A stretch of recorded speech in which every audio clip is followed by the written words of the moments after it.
बुढ़ापा। हर रोज की तरह दिनेश लाल जी अपने शाम के सैर सपाटे से लौट आए थे। वह अपने जूते उतार ही रहे थे कि बहू ने पूछा, बाबूजी, आज हम बाहर जा रहे हैं, हम वहीं से खा कर आएंगे। आज रात के खाने में क्या खाएंगे बताइए।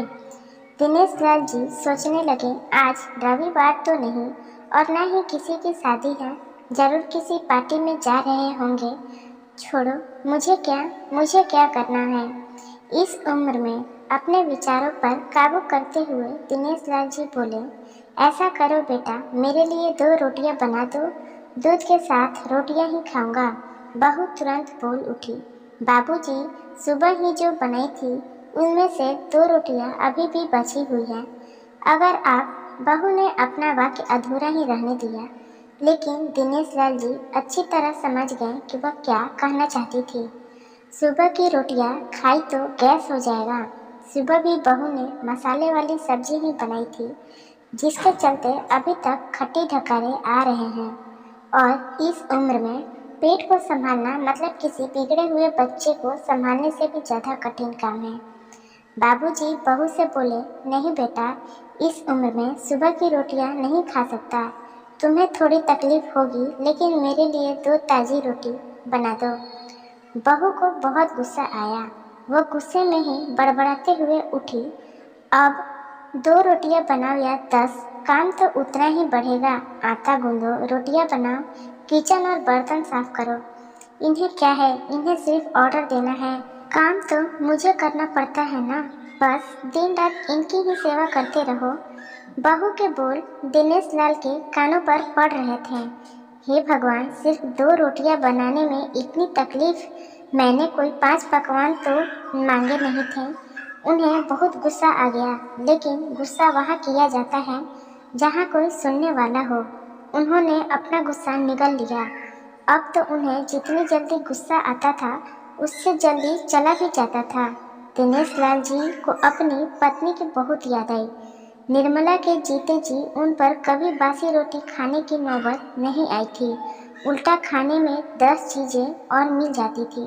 खाने के साथ मीठा, पापड़, अचार, दही, छाछ, सलाद और पता नहीं क्या क्या। दिनेश जी को बहुत बुरा लग रहा था। रहने दो बहू, मैं सुबह की रोटी ही खा लूँगा, फिजूल में तुम्हें तकलीफ होगी। और वैसे भी तुम्हारे हाथों की रोटी बहुत मुलायम होती है, मुझे चलेगा। मेरी वजह से तुम लोगों को देर नहीं होनी चाहिए। बहू को तो सोने से पीला मिल गया। वह अपनी आवाज़ मीठी करते हुए बोली, बाबूजी, आप चाय लेंगे क्या? दिनेश लाल जी अपने चाय पीने की इच्छा को दबाते हुए बोले, वैसे कोई खास इच्छा नहीं है चाय पीने की, मगर अपने लिए बना रही हो तो मेरे लिए भी थोड़ा बना देना।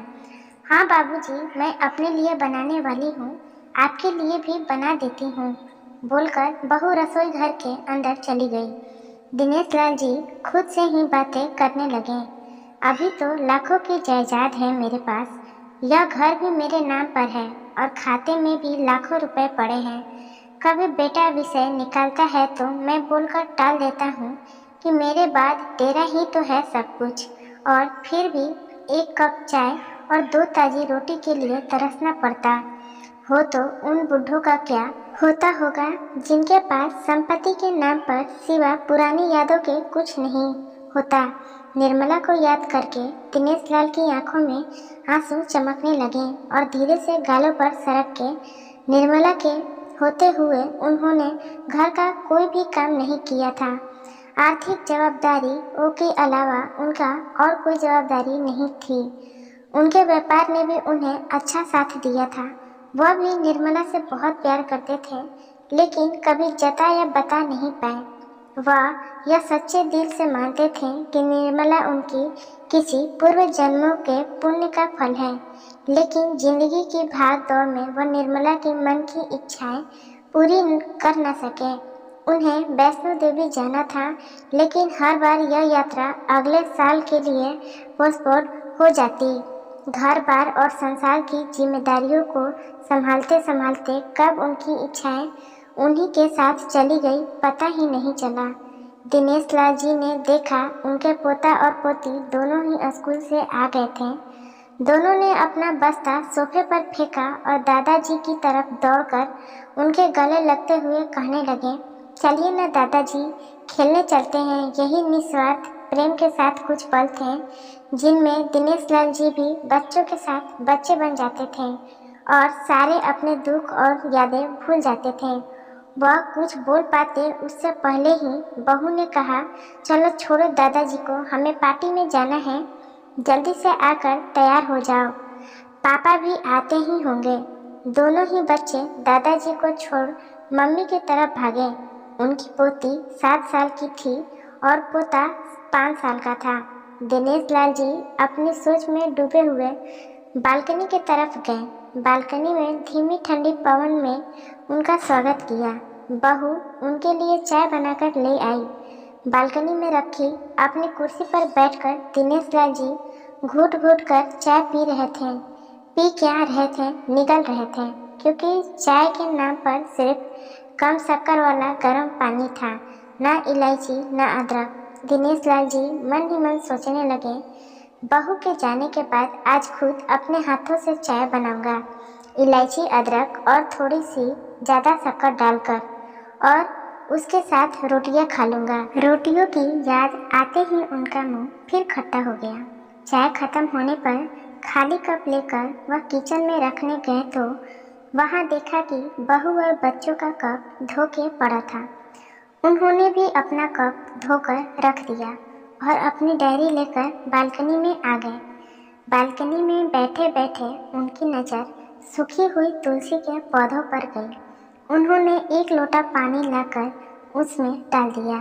कुछ मिनटों बाद ध्यान से देखने पर उन्हें पता चला कि सूखे हुए तुलसी के पौधों में नई कुपले जैसे मुस्कुरा रही हो। टूट के याद आया कि निर्मला हर सुबह तुलसी को पानी और शाम को दिया दिखा देती थी। अब तो शाम को न तुलसी को न ही भगवान के मंदिर में दिया जलता है। पता नहीं कितने संस्कार, इतनी अच्छी आदतें निर्मला अपने साथ ले गई थी। दिनेश लाल आसमान की तरफ देख कर बोले, शकुंतला, मुझे और इस घर को अभी तुम्हारी ज़रूरत थी। तुम क्यों हमें छोड़कर चली गई? तुमने मुझे धोखा दिया। तुमने हमेशा साथ रहने का वचन तोड़ दिया। तुम मुझे अकेला छोड़कर चली गई। दिनेश लाल की आंखें भर आई। पापा, इतनी ठंडी हवाएं बह रही हैं और आप हैं कि बालकनी में बैठे हैं। अंदर आ जाइए, नहीं तो बीमार हो जाएंगे। बेटे ने दिनेश लाल जी से कहा। बेटा, बहू और पोता पोती सब तैयार होकर पार्टी के लिए निकल रहे थे। किसी ने झूठ मूठ ही मन रखने के लिए भी उनसे नहीं पूछा कि साथ चलिए। बाबा, आप खाना खाकर जल्दी सो जाइएगा, हमें आने में ज़रा देर हो जाएगी। ज़्यादा देर तक जागना आपकी सेहत के लिए अच्छा नहीं है। हमारे पास घर की दूसरी चाबी है, हमारी चिंता मत कीजिए, बेटे ने ही जाते हुए कहा। ऐसे बोल रहे हैं जैसे मेरी सेहत की बहुत फिक्र है। कितने दिनों से बोल रहा हूँ, डॉक्टर के पास ले चलो, बीपी बढ़ा हुआ है, शुगर भी चेक करवाना है। थोड़ा सा भी चलता हूँ तो हाँफने लगता हूँ। बेटा कहता है कि बुढ़ापे में यह सब तो होता ही है, ज़्यादा भ्रम मत पालिए। वाह बेटे, बुढ़ापे बूढ़े बाप के पास बैठने के लिए थोड़ा सा भी टाइम नहीं है तेरे पास, और पार्टी के लिए टाइम ही टाइम है। ऐसे अनगिनत विचार उनके दिमाग में चल रहे थे, लेकिन फिर भी उन्होंने हाँ में सिर हिलाया। सभी पार्टी में चले गए। दिनेश लाल जी हॉल में रखे कुर्सी पर आकर बैठे। खाना खाने की अभी कोई इच्छा नहीं थी, इसलिए टीवी चालू की। आज वैलेंटाइन डे था, प्यार का दिन, इसलिए टीवी पर भी उसी के बारे में दिखा रहे थे। दिनेश लाल जी की नज़र पास में रखे अपनी पत्नी की फ्रेम पर गई, जिसमें लाल कलर की साड़ी पहन रखी थी। प्यार तो उन्होंने भी खूब किया था, निर्मला जी से पूरी जिंदगी किया था, जी जान से किया था, लेकिन कभी बोल नहीं पाए। टीवी पर दिखा रहे थे, लोगों ने लाल कपड़े पहन रखे थे, हाथों में लाल फूलों के गुच्छे लेकर वह ग्रीटिंग कार्ड की खरीदारी कर रहे थे। पता नहीं दिनेश लाल जी ने मन में क्या आया, उन्होंने अपने पैसों का बटवा लिया और निकल पड़े। निर्मला जी की याद में चलते चलते वो एक आइसक्रीम पार्लर के पास पहुँचे। उनको सांस चढ़ गया था। उनके सांसों की गति तेज हो गई थी। आइसक्रीम पार्लर के पास एक कुर्सी पर वह आकर बैठे। तभी वहाँ पर एक छोटी बच्ची आई जो गुब्बारे बेच रही थी। बच्ची बोली, दादाजी गुब्बारे लोगे क्या? इतने ही बचे हैं, बिक जाएगा तो जल्दी घर चली जाऊंगी। दिनेश लाल जी ने देखा 10-12 रंग बिरंगे गुब्बारे थे।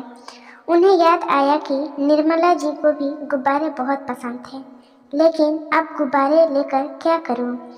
उन्हें बच्ची की आंखों में सच्चाई और आशा दिखी। उन्होंने 200 रुपये दिए और सारे गुब्बारे खरीद लिए। उन्हें फिर से निर्मला जी की याद आई, क्योंकि वह भी घर से निकलते समय हमेशा थोड़े एक्स्ट्रा पैसे लेकर निकलती थीं और किसी न किसी ज़रूरतमंद की मदद किया करती थीं। कभी वो टूटते तो वह कहती, हमें भगवान ने लेने वालों के नहीं देने वालों की लाइन में खड़ा किया है, और थोड़े से रुपयों के बदले में लाखों दुआएं मिलती हैं, तो मुझे टोका मत कीजिए। आंखों में आंसुओं के साथ दिनेश लाल जी खड़े हुए रास्तों के बीचों बीच आए। उन्होंने आसमान की तरफ देखा, अपने हाथों में पकड़े गुब्बारे आसमान में छोड़ दिए और चिल्लाकर बोले, निर्मला, मैं तुमसे प्यार करता हूँ।